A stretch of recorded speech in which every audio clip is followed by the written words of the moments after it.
Right. Good morning, Mr. Reynolds. Sir, you're charged with possession of marijuana. You're facing up to 6 months in jail and or a $2,000 fine.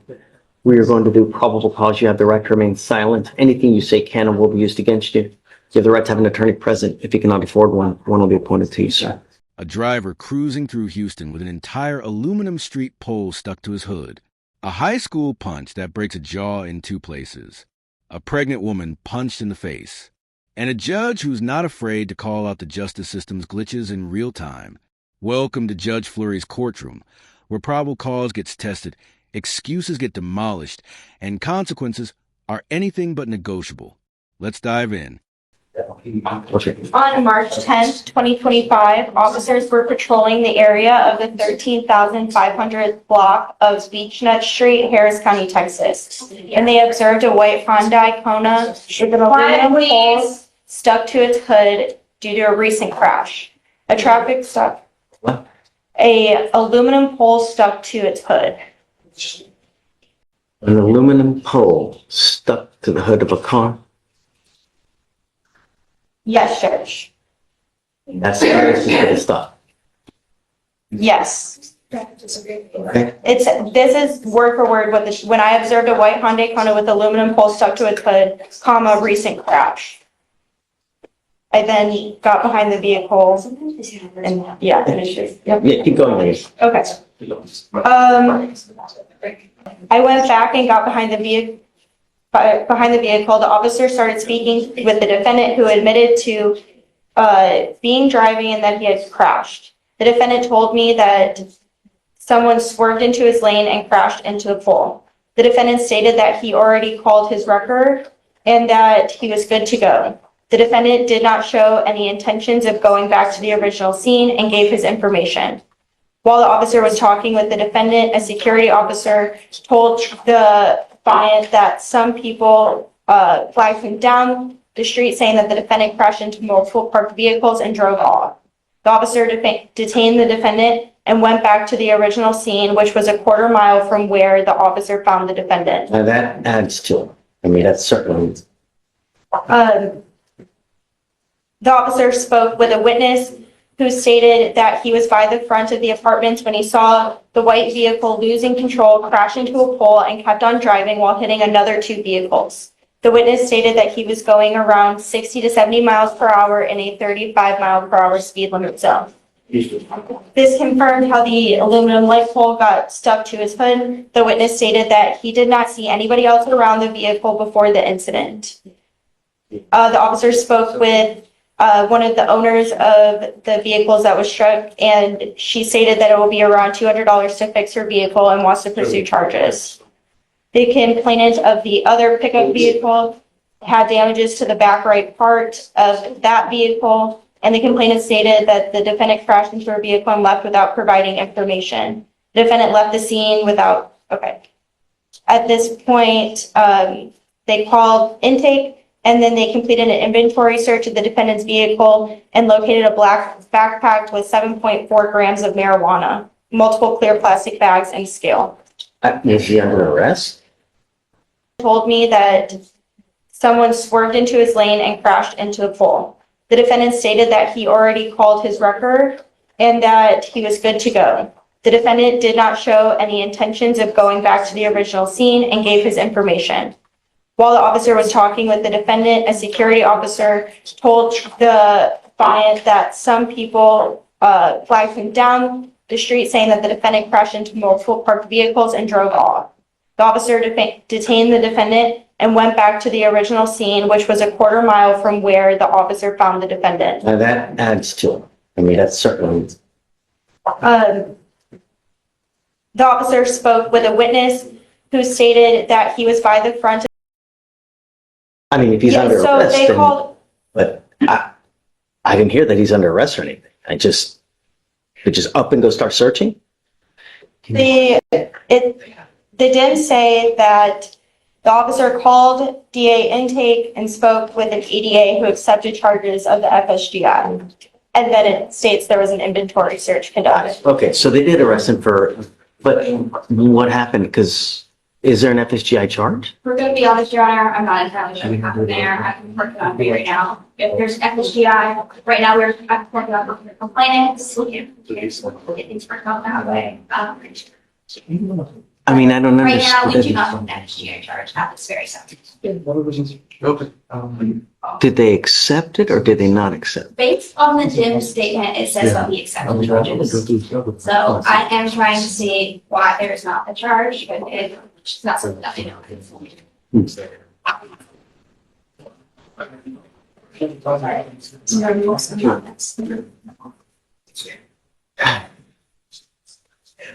What a weird day so far.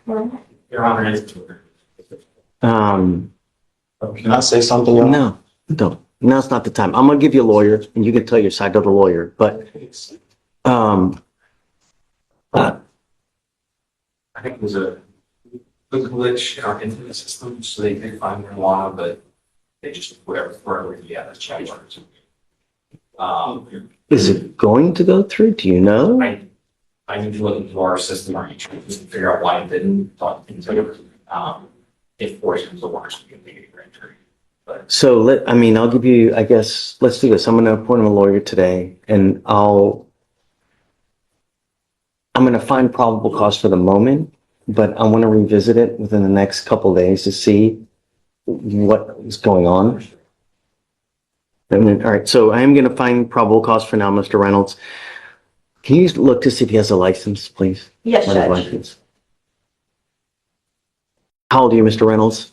I'm 26, sir. His driver's license is not eligible, Your Honor. You're not allowed to drive.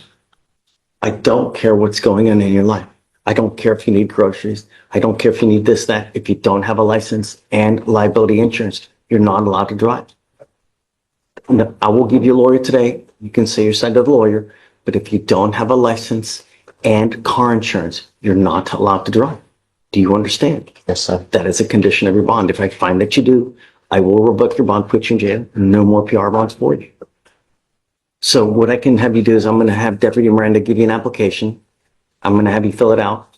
I'll have you talk to a lawyer today. But unless you, I guess let's do that. I'll have you talk to the lawyer and then we can revisit the situation after you talk to the lawyer. Please. Sir. Hi, Judge. Hi, bud. Approaching on Reynolds, I think, reapproaching on PC, I believe. He's over here on a possession of marijuana. She said you wanted to reapproach, so that's Well, what it seems awfully fishy. I'm not sure why they detained him for FSGI. I do not understand that. well, I mean, I think that there's a valid claim for an FSGI because someone says that there's a guy barreling through a neighborhood, hits a bunch of cars, takes off. We have someone that puts him there, right? That Yes. says it's him. My concern is that they say they accept charges for FSGI, right? But we only have a POM. I understand. I don't get it. I Just- understand. That makes no sense to me either. So what I did was I found probable cause for now. I'm going to give them another couple days to figure out what happened. Why was it a glitch in the system? What, I mean, what? Just for what it's worth, according to my client, he was on scene. He wasn't away from the scene. He was by his car when they were arrested. But See us? way away from the accident. Well, the accident happened and the car went forward and hit something. Anyway, it's okay. But Show me- but either he's FSGI and they can prove that he belonged to that marijuana, or they can't prove that he So belonged to that marijuana. let's do this. That's fair. Why don't we set it for a formal probable cause? That's fair. Days. You pick it. I don't care. Next week, okay? Sure. Okay, sure. And then that gives them enough time to also look into why, Gotcha. what happened with the FSG, why is it not, you know? That sounds fair. In the interim though, come up. Mr. Reynolds? You tell me he doesn't have a license, right? It is not eligible, Your Honor. Like, I have here that he's trying Uber or something like this. That's correct. That's my He can't understanding. drive. You don't have a Texas driver license, right? Come over here. No. It's a yes. Do you have a valid Texas driver's license? as well? Yes, as far as I was aware. They're looking into the Texas. I understand what system that just and it said, says it's sir. not valid. Right. So you don't have a license. I understand that now, sir. You can't drive. I understand that, Don't sir. drive. Yes, sir. If I find that you drive, I'm going to lose it. I I'm telling you now, understand, sir. I will put you in because all I'm asking you to do is follow the law. I'm not asking much. If I find that you're driving, and I don't care what your excuse is. I don't care if it's a burning building and you have to say 50 kittens. I'm going to lose it. You will be signing a promise with me. This is an affidavit that you're going to promise me that you're not going to drive. Do you understand? It can go really sideways if you do. All you need to do is contact DPS to figure out what you need to do to get your license back. I'll even give you the phone number. Let me see. I already have that information. Where did that? Oh, there it is. I always Yellow, use you want blue? it. He's gonna give it to you. Just let him give it to you. Call me this afternoon and we'll figure out why it's not valid. So this is the number to the driver's license division, the DPS. When you call them, call at 7 in the morning. Don't call at 9, at 2, at 1:53. You'll never get through. You have to call when the phone lines open up, give them the number and ask them why it's no good, and they'll tell you. I need an SR22. Oh, well, there you go. I had Then you know why. Oh, almost, I was just working Uber every day, so I didn't know. So you can't do that. Don't worry. You don't need to say anything else. He's got it figured out. but Mr. Reynolds, do not drive. Do you understand? That's sorted Yes, out. sir. And you need car insurance before you drive too. Oh, Just, we'll fit. Okay. We're gonna be back next week, so we can answer all just next week. Or between next week, I'll answer them. All right. gotcha. Hopefully you can get that sorted out. Come back, that thing says eligible, you'll be good to go. All right? Then he'll lift that restriction, I think is what he's saying. Okay, come on up, Mr. Reynolds. We'll have you sign this and then you'll be free to go. Okay, let's break down what just happened because this is a masterclass in courtroom confusion. The DA's intake allegedly accepted felony charges for failure to stop and give information. That's the FSGI. But somehow, the only charge that actually appears in the system is possession of marijuana. The judge is visibly puzzled. The defense attorney is questioning the legality of the search. And even the prosecutor admits they don't know what happened. This is what we call a system glitch in real time. And here's the thing. If the FSGI charge was accepted but never filed, was the arrest even lawful? Was the inventory search valid? Judge Fleury does what good judges do. He finds probable cause for now, but demands answers within days. Meanwhile, Mr. Reynolds, who was allegedly driving for Uber without a valid license, gets a stern warning. I don't care if it's a burning building and you have to save 50 kittens. You're not driving. That's judge speak for, try me and see what happens. What do you think? Should the marijuana charge stand? Or does this search have Fourth Amendment problems? Drop your take in the comments.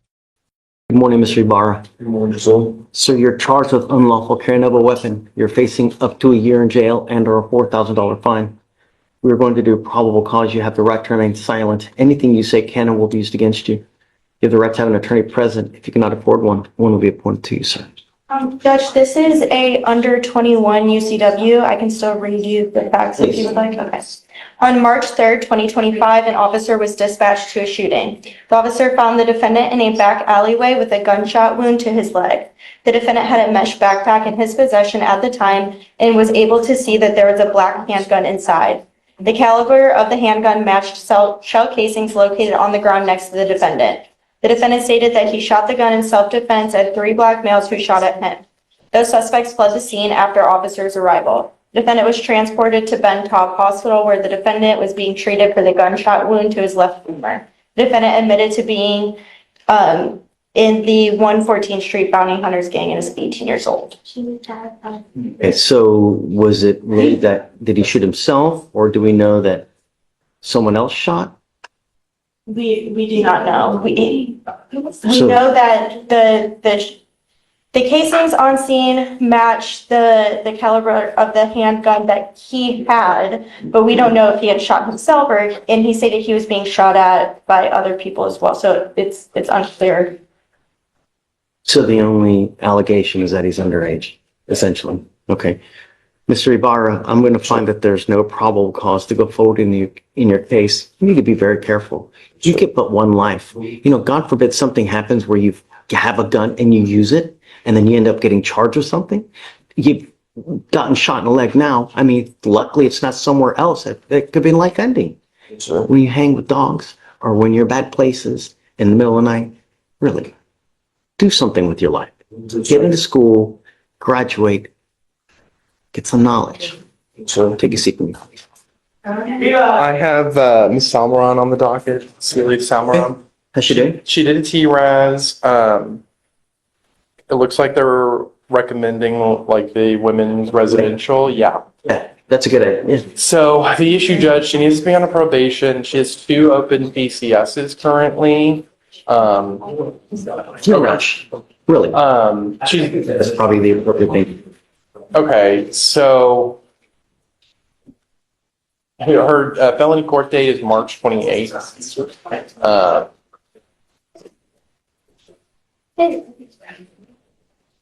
And the problem is that I just, so she has the old PCS, but she has a new one. And, you know, she's not going to be able to bond out. The felony court did give her bonds, but she's not going to be able to afford those. And What are you asking for? a trial date. My problem is, Judge, it could take months and months for them to get the lab back on the PCS. I can get a Do they have reason. the last bag? I mean, how long? I'm sorry, I didn't catch. Salmeron. Okay. Okay.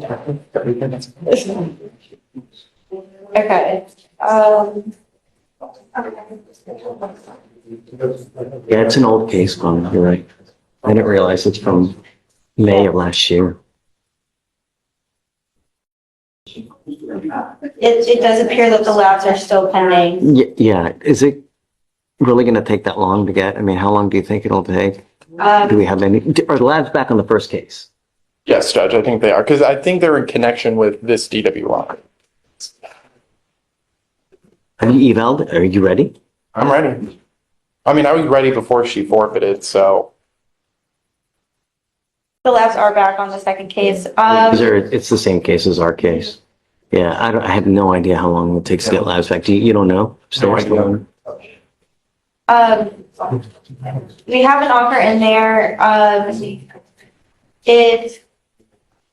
It's an old case. We can set it for trial today if that's what you want to do, Judge, It's not but me, it's Connor. I'll do whatever you want. It doesn't matter to me. If you want to set it, I'm fine. If you want a little bit more time, I'm fine with that too. Yeah, You tell me, you're in the driver's seat. I think that, so she has court next Friday. If we could get just a couple week reset, see what happens next Friday, see if they get the labs, and then if not, then we can. And, you know, perhaps have her see how long it'll take.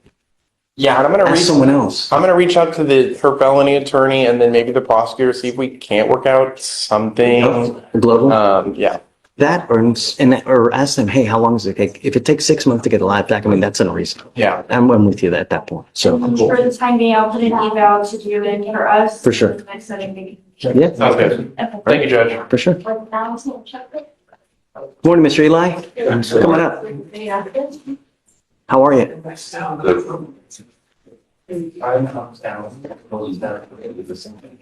I know you don't want to go into treatment, right? And I acquiesced to you last time. You asked me, please, I can get it done. Please don't let me do it. Don't put me in residential. Don't. And I listened. And what happened? No.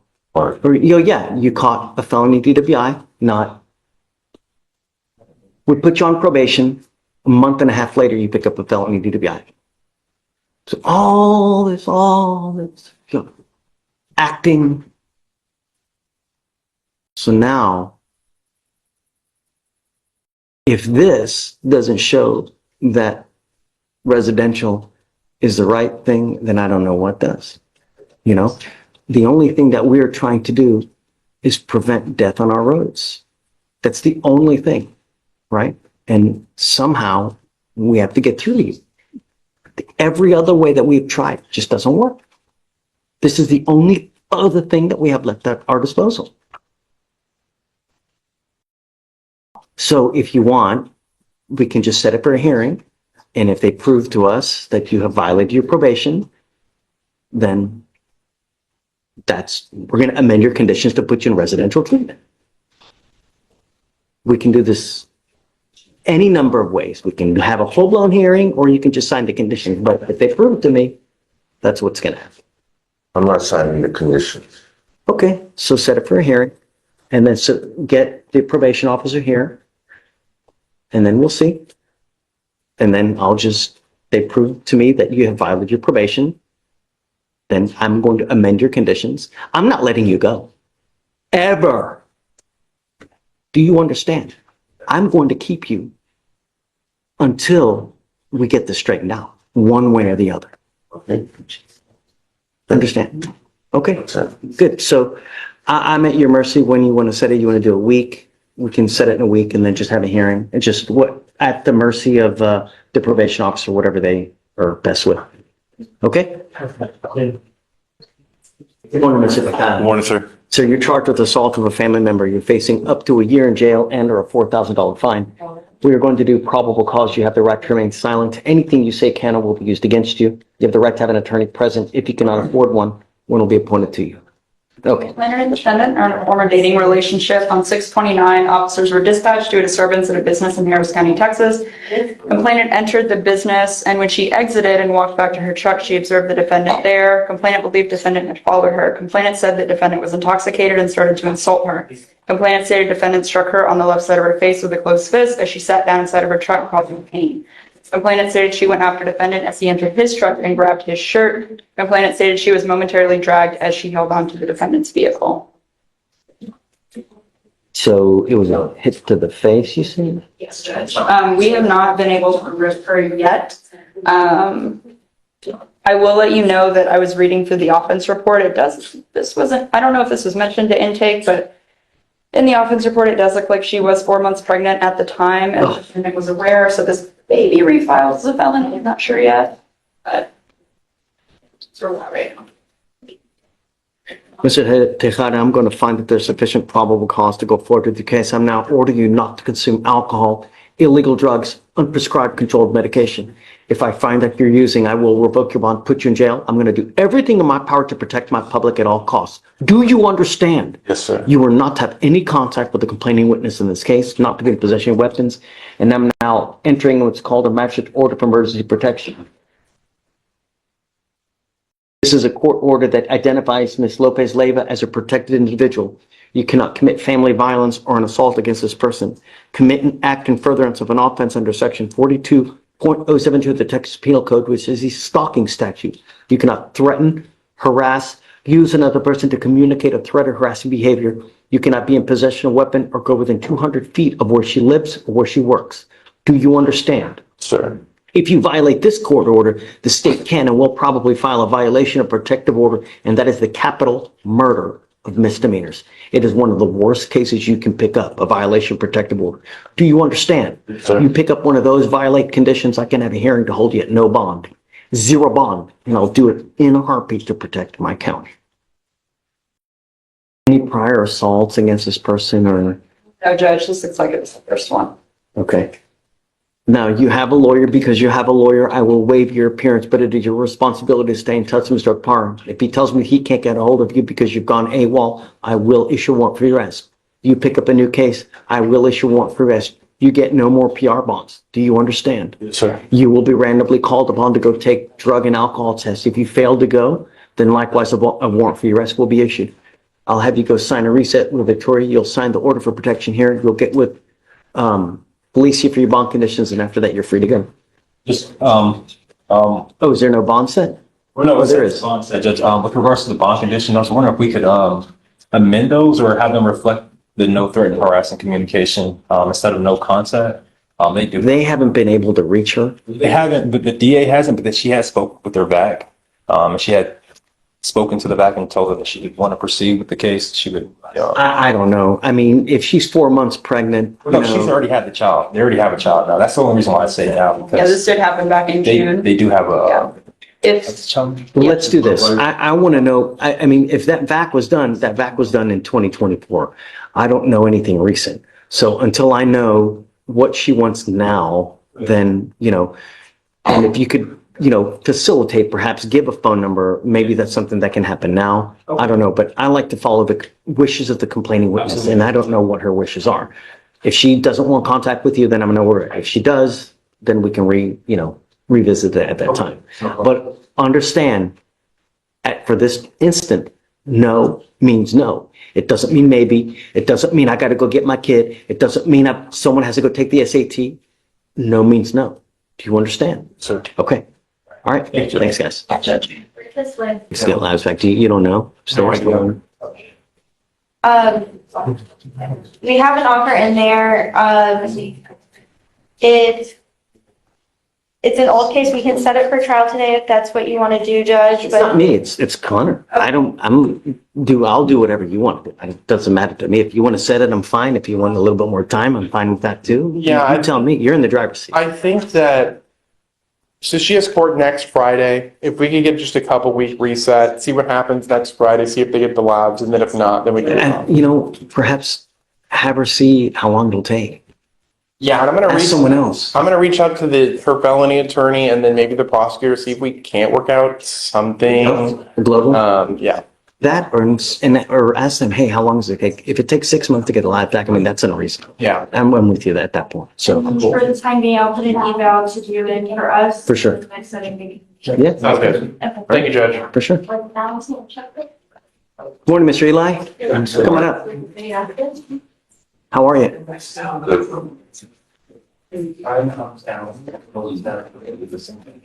I know you don't want to go into treatment, right? Good morning, Mr. DePaz. Good morning. So you're charged with assault causing bodily injury. You're facing up to a year in jail and or a $4,000 fine. We're going to do probable cause. You have the right to remain silent. Anything you say can or will be used against you. You have the right to have an attorney present. If you cannot afford one will be appointed to you, sir. Yes, sir. Oh, thank you. Okay. On March 10th, 2025, at approximately 12:18 p.m., a school resource officer responded to a security officer needing assistance in LaPorte High School. Upon arrival, the defendant was placed in the security resources office after a physical altercation. The defendant stated he was upset with the complainant because the complainant had mistreated his sister in the past. The defendant confronted the complainant and struck the complainant with a closed fist on his face. The defendant was observed on school CCTV walking up to the complainant and punching him with a closed fist, and shortly after, the complainant fell to the ground. The complainant did not show signs of confrontation towards the defendant. The complainant was observed with multiple lacerations on his lower lip and a missing tooth from being struck in the face. The complainant was also observed with a swollen jaw and bleeding from his mouth, and the complainant felt pain. I have spoken to the family of the complainant. He's had to have his jaw wired shut. His jaw was broken on both sides of his face. Serious bodily injury? I don't believe that would rise to the level of serious bodily injury because it's not permanent disfigurement, because he will heal eventually, but it will take 6 to 9 weeks for heal. Mr. DePaz, I'm going to find that there's probable cause to go forward with the case. I'm ordering you now as a condition of your bond not to consume alcohol, illegal drugs, unprescribed controlled medication. I'm going to randomly test you. If I find that you're smoking weed, if I find that you're using alcohol, I will put you in jail. You will get your degree with me. Do you understand? You are now not to go back to LaPorte High School. I'm ordering you not to go back. I don't want this person to live in fear, so you're not to go back there. Do you understand? Yes, sir. If I find that you become a danger to my community, I only have one place for you. Yes, sir. You're not to be in possession of weapons as well. You were what, 17? Yes, sir. Okay, I will provide you a lawyer today. I'm sending you for a drug test. I want to know what, if anything, is going to be in your system. You're to take a test and you're to come back, and then I'll have you speak to a lawyer. Yes, sir. If you don't go take the test, if you don't come back, I will issue a warrant for your arrest. Yes, sir. I need your problem. You got out of jail because we gave you a free bond. You're not going to get another one if you're a danger to my community. Yes, You sir. understand? I will not cause any. Okay, And Judge, did you say no contact with the complaining witness? Correct. Okay. but don't worry, don't file anything because I'm going to have him supervised. Okay. All right, so just reach out to the MAC for him, please, and then I'm going to send him for a test right now. Okay. Let's talk about this case because it's shocking on multiple levels. A 17-year-old student walks up to another student in the middle of a high school hallway, punches him in the face with a closed fist, and breaks his jaw in 2 places. The victim's jaw had been wired shut, he lost a tooth, and he'll need 6 to 9 weeks to heal. The defendant admits he did it because the victim had mistreated his sister in the past. But here's the thing. Surveillance footage shows the victim wasn't confrontational, wasn't fighting back, wasn't even expecting it. This was a premeditated attack. And the prosecutor notes that while the injuries are severe, they don't technically rise to the level of serious bodily injury under Texas law because they're not permanent disfigurement. Think about that. A broken jaw in 2 places, a missing tooth, and weeks of recovery, and it's still classified as a misdemeanor assault. Judge Fleury doesn't take it lightly, though. He bans a defendant from returning to the school, orders random drug testing, and makes it clear, you will get your degree with me. Translation, you're going to finish school, but you're going to do it under my supervision, and if you mess up, you're going to jail. Do you think a single punch that causes this much damage should automatically be charged as a felony? Comment below. Rand. How are you? Right, how are you? Judge looks very festive today. So this is an FSGI, am I right? Yes, sir. Hola, yo te voy a interpretar, ¿ok? Good morning, Ms. Reyes. Sean Díaz, señora Reyes. Good morning. Ms. Reyes, you're charged with failure to stop and give information. Essentially, leaving the scene of an accident without exchanging information. Era de un accidente sin intercambiar la información que necesitabas hacer. We're facing up to 180 days in jail 180 días en la cárcel por and or a $2,000 una fine. multa que no sobrepase $2,000. We are going to do probable cause. Soldados, You have the right to remain silent. Anything you say can or will be used against you. está contra usted. I insist she stay silent. Y tu abogado insiste que se quede callada. Just please go slow. Yes, Your Honor. On March El 10th, 10 de marzo 2025, del 2025, officers were los dispatched to oficiales Safer fueron Street a and una calle Seth Safer Street in reference to an Street. FSGI. bajo una referencia de faltar y dar información. The officers were Los advised that a white Charger oficiales left the scene dijeron que following un an White Charger accident se fue de la escena después de un accidente and was last seen y going lo southbound vieron on Shaver y iba Street. en camino al sur en la calle Shaver. The complainant stated that she quejante was dijo traveling when a que ella white estaba Dodger manejando made a cuando un unsafe lane Dodger change Cambió de carril, pero sin, and collided with her. y chocó contra ella. The complainant El showed quejante officer a dijo, picture of the Él suspect tomó vehicle, una foto del vehículo y le enseñó Which- al oficial showed the license y plate tenía la and placa. damage to the vehicle y in el that daño al left vehículo. portion. The complainant El estimated that the quejante damage was dijo que around él $1,000. está estimando que costó como $1,000 en reparación. Officers ran the Y los vehicle and oficiales found the registered Vieron la owner to placa be y Juan Maneno. encontraron que el dueño era Juan Veneno. The officer located the vehicle at the apartment complex Encontraron that the el vehicle was vehículo registered en to. los apartamentos a donde estaba registrado. The officer met with Y Juan el and his oficial wife, who is habló the con Juan y defendant. la esposa, que es el acusado. Juan advised the officers that the Y Juan defendant le had been dijo driving the que el vehicle all acusado day, estaba that manejando the- todo el día el and vehículo that the only damage to the que vehicle should have been on the daño front bumper from a que previous tenía el incident vehículo and era nothing en la else. parte de frente de un accidente previo. The defendant advised el officers acusado that she was le driving the dijo, vehicle and had ella estaba recently gotten manejando back from a Walmart, El vehículo y había regresado which is de around Walmart, 700 como- feet from como where the incident 700 occurred. pies de a donde ocurrió el She denied hitting incidente anybody. y ella negó pegarle a cualquier persona. Negó que Your Honor, so based on the y basado information, en la the información dice car was registered to his wife. So, how do we know who's driving And it? the complaint, ¿y the cómo sabe quién Juan está stated that manejando? he was the one driving and she admitted to being in that location at the time. She denied hitting, right? Do we have any kind of evidence that puts her at the scene that she's the one that causes the accident? Que ella estaba ahí y causó el accidente. Go ahead. That she Sí. was the one, within 700 feet of the accident and that she had Estaba access to the vehicle, Your Honor. Tenía acceso al vehículo y estaba a 700 And this pies vehicle was the one that was in the del lugar. accident. Y ese fue el vehículo que estaba en el accidente.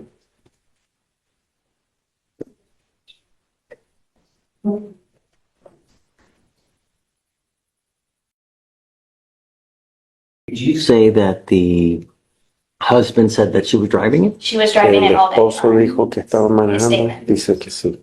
Do you want to add anything? Did you want to say anything? No, two things, Judge. Number one, there was no evidence that No hay she was, evidencia. as you mentioned, there was no evidence that she was Que ella driving the estaba vehicle. And just because she had the vehicle all day does Solo not mean she dice was porque driving tenía el it. vehículo ese día. For example, No when I'm sure my significa daughter's que estaba home, manejando. I'm sure, Porque cuando- and she's using one of our vehicles, I'm sure that Mi hija her lunkhead estaba usando- boyfriend is probably driving it the majority of the vehículo time. puede ser que Additionally, no, this el novio de vehicle mi hija is estaba insured. manejando. There's never been any report of anyone, but people had consent to drive it, driving it. That defense is not going to be erased, so this is an insured incident. It's just, you got A, you got C, but you don't have B. I mean, I just don't think that, officer could have gone to Walmart, pull video, see her coming out, other cameras anywhere else. I don't know, but I don't think there's enough, All right, I'm gonna find no probable cause in your case, ma'am. Please be careful when you're driving. If you're going to drive, do not drive unless you have a valid license and liability insurance in your name. Do you understand? Okay, all right. And she does, for the court's edification. Thanks, Randy. Always great seeing you, and I apologize on the record for calling in my future son-in-law is a lunkhead, in case that goes anywhere. I forgot it's being videoed. All right, take care. Pause. I keep forgetting. This case is a textbook example of the burden of proof and why evidence matters in court. The state alleges that Miss RYZ caused a hit-and-run accident, but here's the problem. They can prove the car was involved, they can prove she was near the scene, but they can't prove she was the one driving. Her husband said she had the vehicle all day, but that's not the same as saying she was behind the wheel at the moment of impact. The defense attorney makes a brilliant analogy. When my daughter has our car, I'm sure her lunkhead boyfriend is driving it most of the time. Judge Fleury picks up on the gap immediately. You've got A, you've got C, but you don't have B. Prosecutors could have pulled Walmart surveillance footage, checked traffic cameras, or found a witness who actually saw her driving, but they didn't. And without that critical link, the judge finds no probable cause. The case is dismissed. Now, this doesn't mean she didn't do it. It just means the state didn't prove it. And that's how the system is supposed to work. In America, the burden of proof is on the prosecution, not the defendant.